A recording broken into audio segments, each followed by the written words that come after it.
This lake shouldn't exist. From above, Rutland Water looks like a natural landscape, but its story is one of engineering, transformation, and a valley lost beneath the water.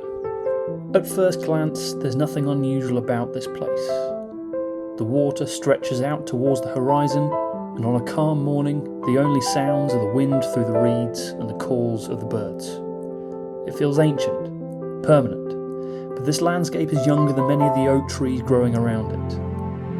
Rutland Water only began to exist in the 1970s, and today it covers almost 11 square kilometres, making it the largest reservoir in Britain by surface area. Everything you can see here was deliberately created by people, and that raises a fascinating question. This is Rutland Water. The dam behind me is over 1 kilometre long, and without it, none of this would exist.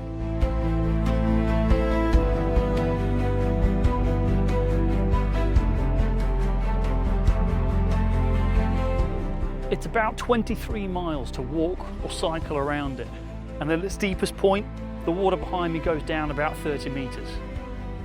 It looks completely natural, but until 50 years ago, none of this existed. Construction began in 1971, and by 1976 the reservoir officially opened, reaching full a few years later. The reason wasn't because Rutland needed a lake, the East Midlands needed water. Water could be pumped here from nearby rivers, stored through the wetter months, treated and then supplied across the region. This wasn't simply an artificial lake, it was a giant water battery for the East Midlands. Standing next to Normanton Church, it's easy to forget that this building was never meant to sit next to a reservoir. Before Rutland Water was created, this was the heart of a rural valley, home to roads and farms and the village of Normanton itself. When construction began in 1971, the valley was flooded to create what we see today, providing water for a growing East Midlands population. For some, it was an engineering triumph. For others, it was the loss of a home and a landscape that existed for generations. As the levels rose, Normanton Church was saved from the rising waters, restored and preserved, and now acts as a reminder that beneath this reservoir lies a landscape with its own forgotten history. Flooding this valley transformed far more than the land. Today, Rutland Water is one of Britain's most important wetland habitats. Every winter, more than 25,000 ducks, geese and swans gather here, and it's also famous for the successful reintroduction of the osprey. And as a result, this now serves as a popular bird watching site, and it's an internationally recognised site of special scientific interest. Sometimes, when people reshape a landscape, nature finds new opportunities within it. When full, Rutland Water stores around 125 million cubic metres of water. But today, it means far more than just drinking water. People come here to sail, fish, cycle, walk, and reconnect with nature. What began as an engineering project has become one of Rutland's defining landscapes.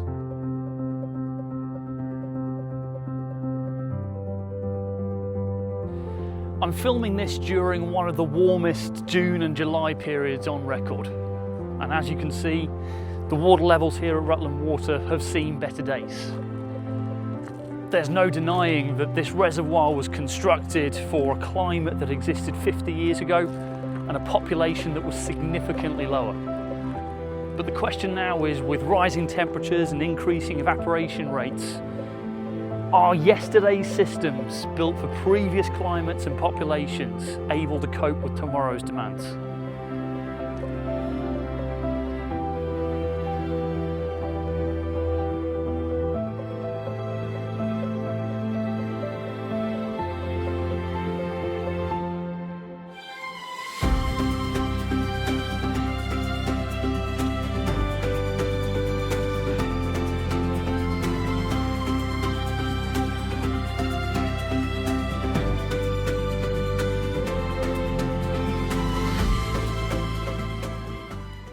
Geography is very rarely solely physical or human, and landscapes like this remind us that actually the best places have a combination of the two. This church has watched the landscape change for the last 50 years. It stood here before the reservoir, it watched as the reservoir filled with water, and it stands as a reminder that every landscape has a story to tell. Sometimes nature writes it, sometimes people do. And often the most fascinating places are those where the two stories meet. And once you start asking why, every landscape's got a story to tell.